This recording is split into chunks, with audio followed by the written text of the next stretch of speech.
Oi, oi, você aí do outro lado. Meu nome é Lucas Mendes e esse é o Pendurado na Estante, o seu podcast semanal com as melhores dicas literárias, indo de lançamentos recentes até clássicos da literatura, lançamentos de quadrinhos e de mangás, em 10 minutinhos ou mais. Então, galera, o episódio de hoje está vindo com um dia de atraso. Por quê? Porque eu fui burro, porque eu pensei que eu tinha upado o arquivo no meu drive certinho, deletei o arquivo do meu celular, e quando eu fui olhar, o upload tinha dado errado.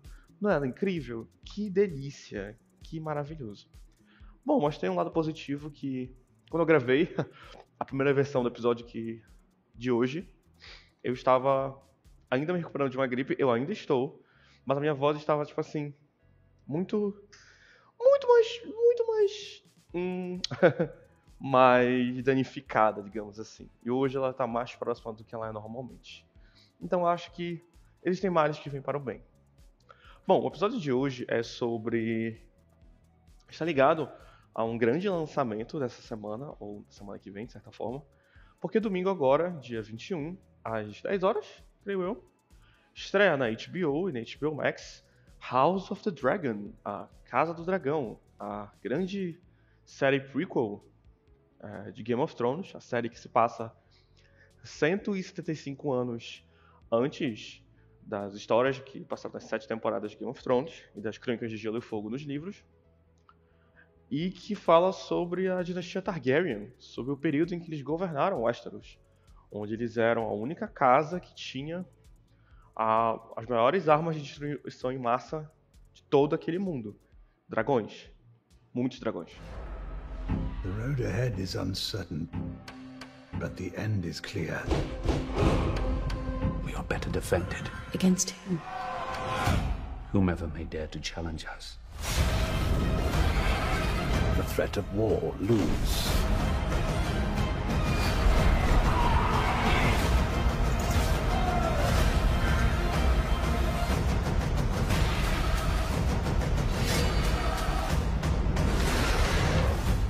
The gods have yet to make a man who lacks the patience for absolute power, Your Grace.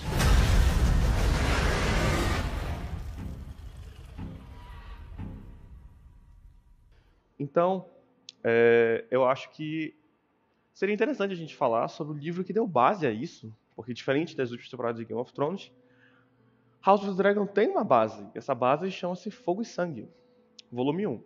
Eu vou explicar a parte do volume 1 em breve. E Fogo e Sangue, volume 1, ele vai falar sobre toda a história dos Targaryen, quer dizer, uma grande parte da história dos Targaryen. Ele começa quando a dinastia Targaryen foge de Valíria, que era o continente onde eles viviam, que era um continente habitado por senhores de dragões, e depois da calamidade que atingiu Valíria, eles foram os únicos que sobreviveram. E nesse caso tornaram-se os últimos senhores de dragões do mundo. E aí, eles foram para Westeros, esse continente, liderados pelo Aegon Targaryen, conhecido como Aegon I, o Conquistador, que, como o próprio título dele já deixa entender, ele foi lá e tem toda uma saga da conquista dele de Westeros, e quando ele cria o Trono de Ferro, quando ele assume o poder usando esse poderio... Nossa, que repetição. Enfim, gente, ele toma o controle do lugar inteiro. Ele manda naquele... Ele vira o chefe da gangue, ele vira tudo. Vira o rei. E aí o livro ele vai nisso, vai mostrando os filhos dele, aí mostra a descendência, o Maegor, o Cruel, e seus piores crimes, etc. E ele também fala sobre a Dança dos Dragões. A Dança dos Dragões, que é inclusive o que a série da HBO vai adaptar, é o que eles vão focar nessa pré-temporada, e creio pelo menos por umas 4. Que é justamente esse conflito, essa guerra civil entre os Targaryen, que levou basicamente à derrocada deles. Tipo, esse conflito que não era pra acontecer, sendo sincero, mas devido à ganância dos homens e da maquinação das pessoas, se tornou uma coisa de escala grandiosa, uma picuinha que se transformou em uma rivalidade que se transformou em vingança, e uma vingança que se transformou em carnificina. Eu acho que essa é uma definição muito boa. Bom, Fogo e Sangue é um livro bem interessante, porque ele não é um livro que ele é na estrutura de um romance normal. Ele é como se fosse um livro de história.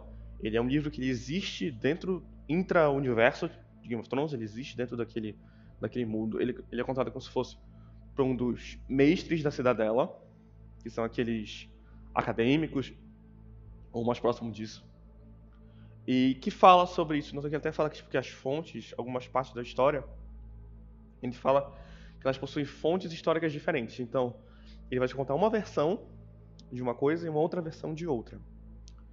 E é uma coisa interessante, assim, porque a gente pode... Eu não sei vocês, mas eu acho muito interessante isso de ler documentos que existem dentro daquele universo. Eu acho que dá uma imersividade maior, eu acho que é uma coisa criativa, é uma coisa interessante de se ter.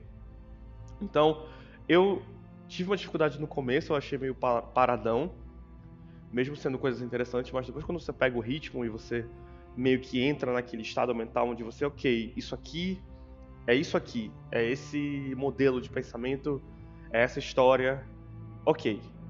Eu achei foda, com perdão da palavra. Eu achei muito legal e o livro flui, porque é como se estivesse lendo essa grande história do passado, ou você está lendo uma grande fofoca, ou você está lendo basicamente uma versão medieval do Tititi. Você está vendo literalmente as grandes fofocas da novela das 9 que está passando.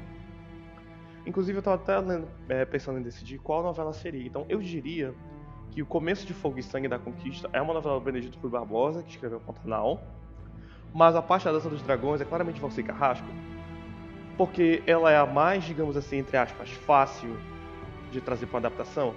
Por quê? Porque ela é basicamente tudo que eu faço tem. É incesto pra lá, é rivalidade feminina pra cá,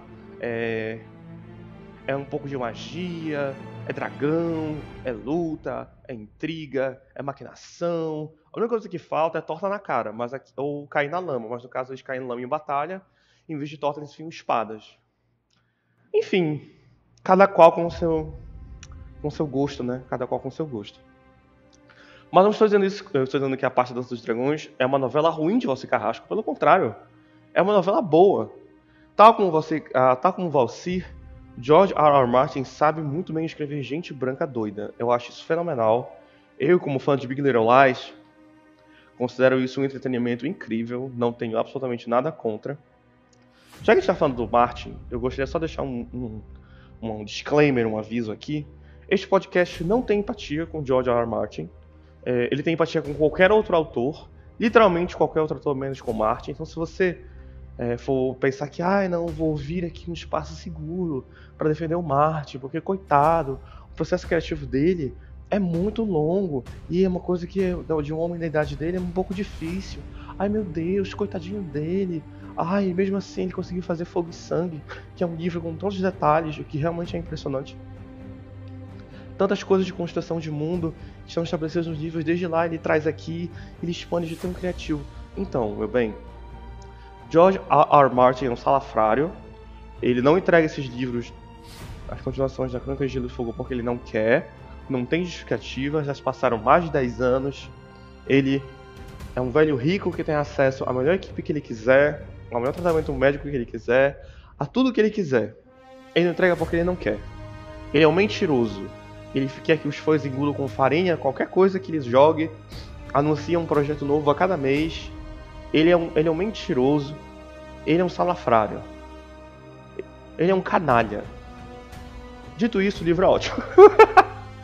O livro é maravilhoso. Assim, eu sinto falta de uma narrativa um pouco mais tradicional, tipo, como eu falei, o livro é como se fosse um livro de história. Então ele te conta, a pessoa foi lá e fez isso aqui. A pessoa foi lá e fez isso aqui. Aí tem tipo umas poucas partes onde tem, digamos assim, fala tipo, travessão. Não faça isso. Outra travessão. Disse a rainha, coisas assim, sabe? Não é um livro assim. A narrativa dele é mais esse negócio de contado mesmo, de tu estar ali acompanhando. Como eu falei, eu gosto dessa imersão que o livro traz. Tipo, um amigo meu, próximo, ele falou... Tem um cara no TikTok que ele tá com um projeto de... Perdão. De pegar o sistema de magia de D&D e tá adaptando como se fosse um livro de física.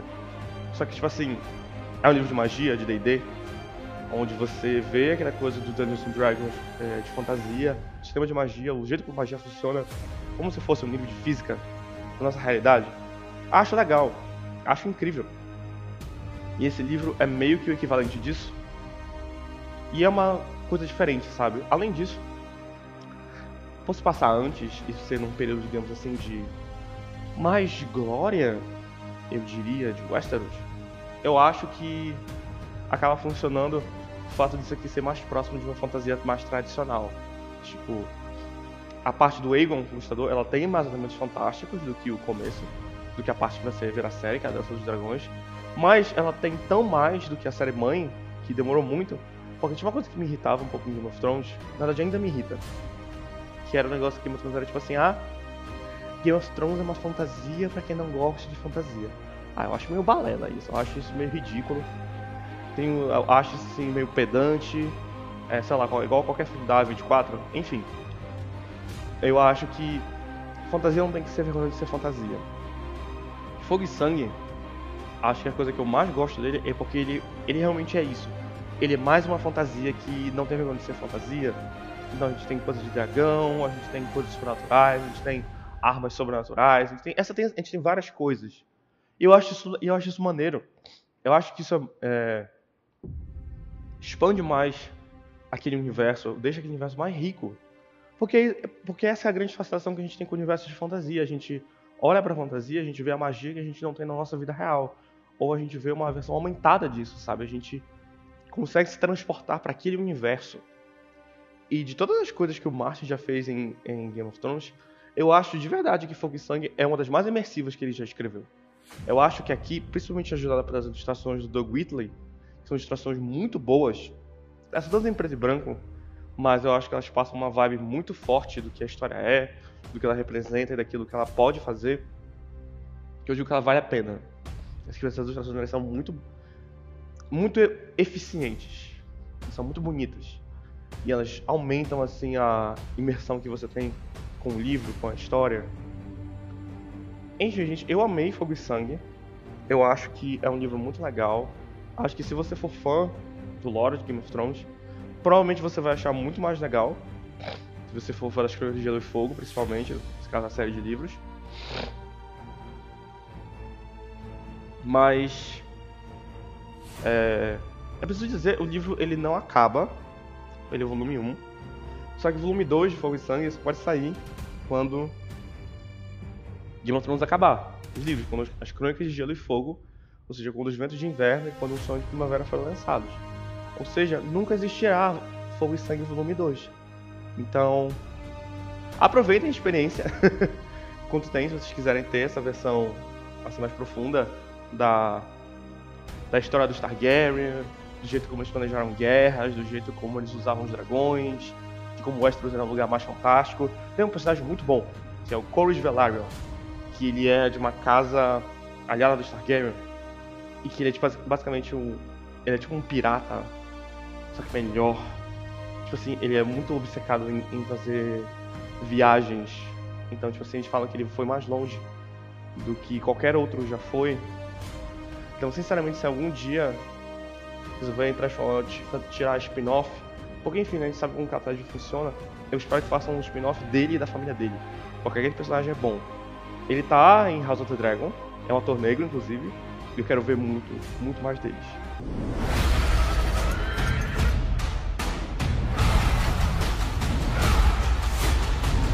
Where is duty? Where is sacrifice?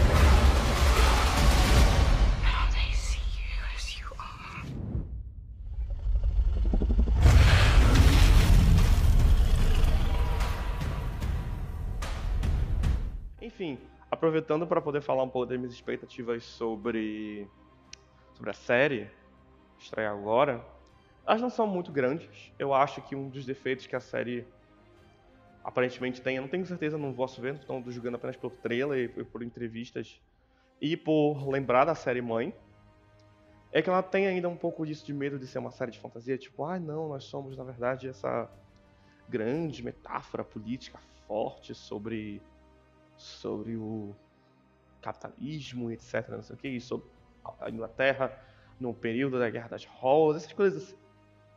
Espero estar enganado, porque uma das coisas que eu acho mais legal desse livro é justamente como eu falei.